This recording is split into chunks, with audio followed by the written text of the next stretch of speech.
Airbag તમે જાણો છો કે એરબેગ અકસ્માતના સમયે સુરક્ષા કવચનું એટલે કે લાઈફ સેવરનું કામ કરે છે, પણ તમે જાણો છો કેટલા પ્રકારની એરબેગ્સ હોય છે? એરબેગ કેવી રીતે કામ કરે છે?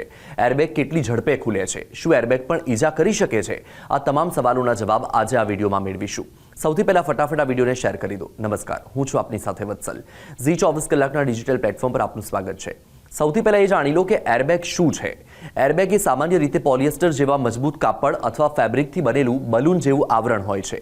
અકસ્માતના કિસ્સામાં મુસાફરોને સુરક્ષિત રાખવા માટે તેને વિશિષ્ટ રીતે ડિઝાઇન કરવામાં આવે છે.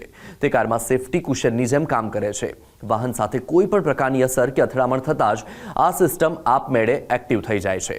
હવે એ જાણી લો કે કારમાં કુલ 7 પ્રકારની એરબેગ્સ લગાવવામાં આવે છે. Frontal airbag. આ એરબેગ સ્ટીયરિંગ વ્હીલમાં ઇન્સ્ટોલ કરવામાં આવે છે, જે ડ્રાઈવરના સુરક્ષા કવચ તરીકે કામ કરે છે. Passenger airbag. ડ્રાઈવર સિવાય કારમાં સવાર અન્ય મુસાફરોની સુરક્ષાને ધ્યાનમાં રાખીને આ એરબેગ ઇન્સ્ટોલ કરવામાં આવે છે. Side airbag. અકસ્માતના કિસ્સામાં ટી બોન અથવા સાઇડમાંથી સેફટી આપવા માટે આ એરબેગનો ઉપયોગ થાય છે. ની એરબેગ. અકસ્માત સમયે ઘૂંટણ અને પગને રક્ષણ પૂરું પાડવા માટે સ્ટીયરિંગ વ્હીલની નીચે ફિટ કરવામાં આવે છે. Side tubular. અકસ્માત સમયે તે સાઇડની બાજુમાંથી અથડામણમાંથી માથાને બચાવે છે.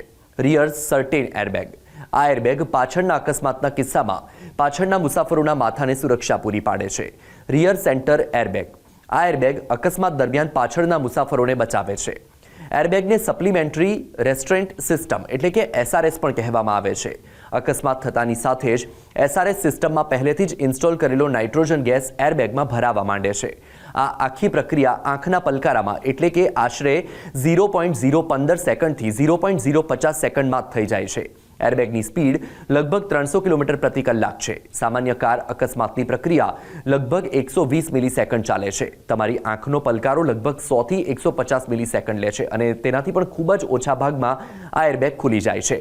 અકસ્માત સમયે એરબેગ ખુલવાની પ્રક્રિયા પણ જાણી લો. સેન્સર. કારમાં લગાવેલા સેન્સર અકસ્માતની માહિતી મેળવે છે અને ઇગ્નાઇટરને ઇલેક્ટ્રિક સિગ્નલ મોકલે છે. રાસાયણિક પ્રક્રિયા. ઇગ્નાઇટર રાસાયણિક પ્રક્રિયા શરૂ કરે છે, જે નાઇટ્રોજન ગેસ ઉત્પન્ન કરે છે.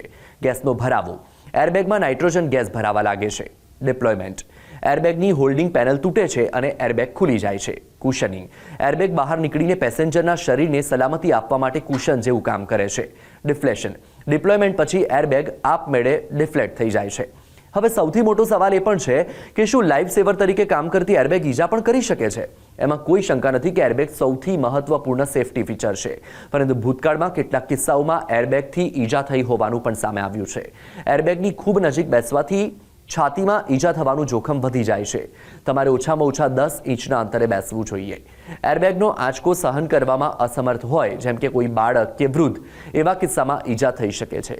અથડામણ સમયે કારની સ્પીડ અને એરબેગ ડિપ્લોયમેન્ટના કારણે થતી અસરથી પણ ઈજા થઈ શકે છે. આશા રાખું છું કે આ વિડીયો તમને પસંદ આવ્યો હશે. આવા જ બીજા રસપ્રદ અને માહિતીસભર વિડીયો જોવા માટે આપ જોડાયેલા રહો ઝી 24 કલાકના ડિજિટલ પ્લેટફોર્મ સાથે. નમસ્કાર.